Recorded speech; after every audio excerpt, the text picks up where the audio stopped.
إن شجرة الزقوم طعام الأثيم كالمهل يغلي في البطون كغلي الحميم۔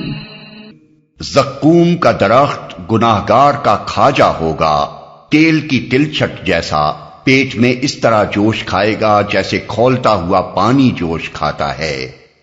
تیل کی تلچھٹ اصل میں لفظ المحل استعمال ہوا ہے، جس کے کئی معنی ہیں: پگھلی ہوئی دھات، پیپ، لہو، پگھلا ہوا تارکول، لاوا، تیل کی تلچھٹ۔ یہ مختلف معنی اہل لغت اور مفسرین نے بیان کیے ہیں، لیکن اگر زقوم سے مراد وہی چیز ہے جسے ہمارے ہاں تھوہر کہتے ہیں، تو اس کو چبانے سے جو رس نکلے گا اغلب یہی ہے کہ وہ تیل کی تلچھٹ سے مشابہ ہوگا۔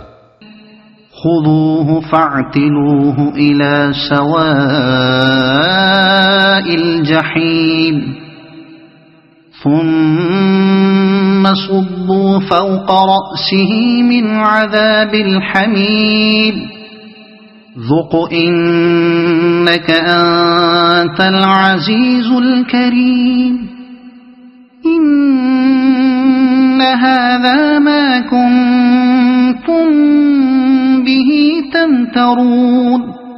پکڑو اسے اور رگیدتے ہوئے لے جاؤ اس کو جہنم کے بیچوں بیچ، اور انڈیل دو اس کے سر پر کھولتے ہوئے پانی کا عذاب۔ چکھ اس کا مزہ، بڑا زبردست عزت دار آدمی ہے تو۔ یہ وہی چیز ہے جس کے آنے میں تم لوگ شک رکھتے تھے۔ ان المتقین فی مقام امین فی جنات وعیون یلبسون من سندس واستبرق متقابلین كذلك وزوجناهم بحور عين يدعون فيها بكل فاكهة آمنين لا يذوقون فيها الموت إلا الموتة الأولى ووقاهم عذاب الجحيم فضلا من ربك ذلك هو الفوز العظيم۔ خدا ترس لوگ امن کی جگہ میں ہوں گے، باغوں اور چشموں میں حریر و دیبا کے لباس پہنے آمنے سامنے بیٹھے ہوں گے، یہ ہوگی ان کی شان، اور ہم گوری گوری آہو چشم عورتیں ان سے بیاہ دیں گے۔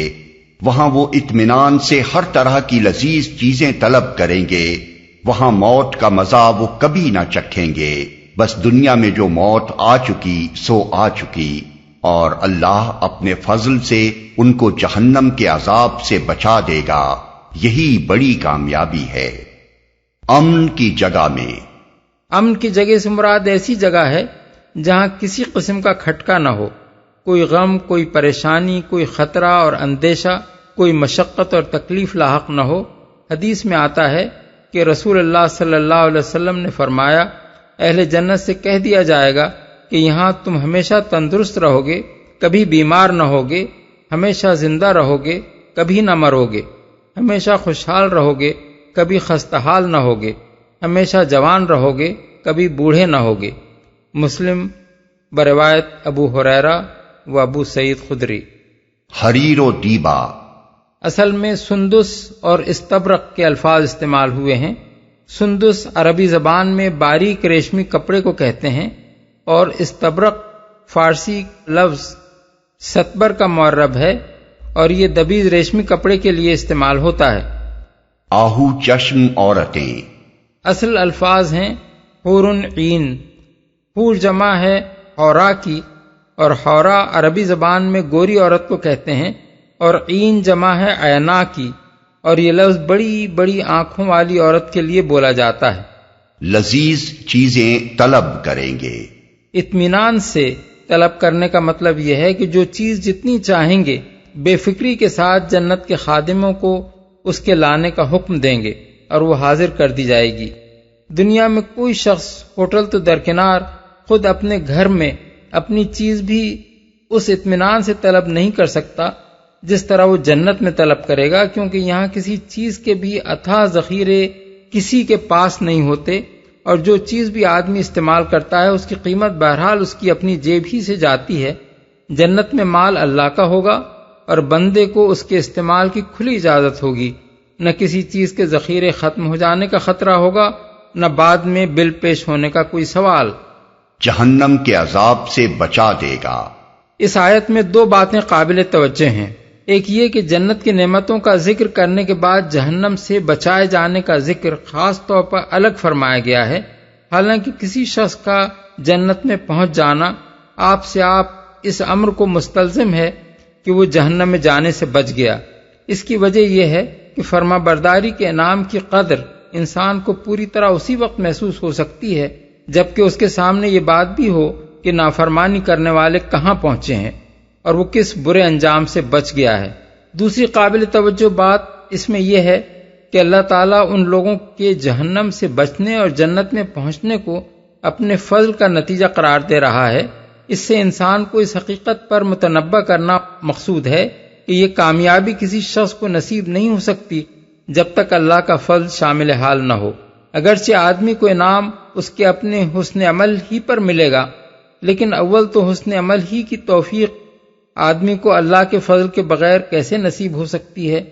پھر جو بہتر سے بہتر عمل بھی آدمی سے بن آ سکتا ہے وہ کبھی کامل و اکمل نہیں ہو سکتا جس کے متعلق دعوے سے یہ کہا جا سکے کہ اس میں نقص کا کوئی پہلو نہیں ہے۔ یہ اللہ ہی کا فضل ہے کہ وہ بندے کی کمزوریوں اور اس کے عمل کی خامیوں کو نظر انداز کر کے اس کی خدمات کو قبول فرما لے اور اسے انعام سے سرفراز فرمائے، ورنہ باریک بینی کے ساتھ حساب کرنے پر وہ اتر آئے تو کس کی یہ ہمت ہے کہ اپنی قوت بازو سے جنت جیت لینے کا دعویٰ کر سکے؟ یہی بات ہے جو حدیث میں رسول اللہ صلی اللہ علیہ وسلم سے منقول ہوئی ہے۔ آپ نے فرمایا، اے ملو وسددو وقاربو وَاعْلَمُوا أَنَّ أَحَدًا لَن يَدْخُلَهُ عَمَلُهُ الْجَنَّةَ، عمل کرو اور اپنی حد استطاعت تک زیادہ سے زیادہ ٹھیک کام کرنے کی کوشش کرو، مگر یہ جان لو کہ کسی شخص کو محض اس کا عمل ہی جنت میں نہ داخل کر دے گا۔ لوگوں نے عرض کیا، یا رسول اللہ، کہ آپ کا عمل بھی؟ فرمایا، ولا انا الا ان یتغمدنی اللہ برحمتہ، ہاں میں بھی محض اپنے عمل کے زور سے جنت میں نہ پہنچ جاؤں گا الا یہ کہ مجھے میرا رب اپنی رحمت سے ڈھانک لے۔ فَإِنَّمَا يَسَّرْنَاهُ بِلِسَانِكَ لَعَلَّهُمْ يَتَذَكَّرُونَ فَارْتَقِبْ إِنَّهُمْ مُرْتَقِبُونَ۔ اے نبی، ہم نے اس کتاب کو تمہاری زبان میں سہل بنا دیا ہے تاکہ یہ لوگ نصیحت حاصل کریں۔ اب تم بھی انتظار کرو، یہ بھی منتظر ہیں۔ یعنی اب اگر یہ لوگ نصیحت قبول نہیں کرتے تو دیکھتے رہو کہ ان کی کس طرح شامت آتی ہے، اور یہ بھی منتظر ہیں کہ دیکھیں تمہاری اس دعوت کا کیا انجام ہوتا ہے۔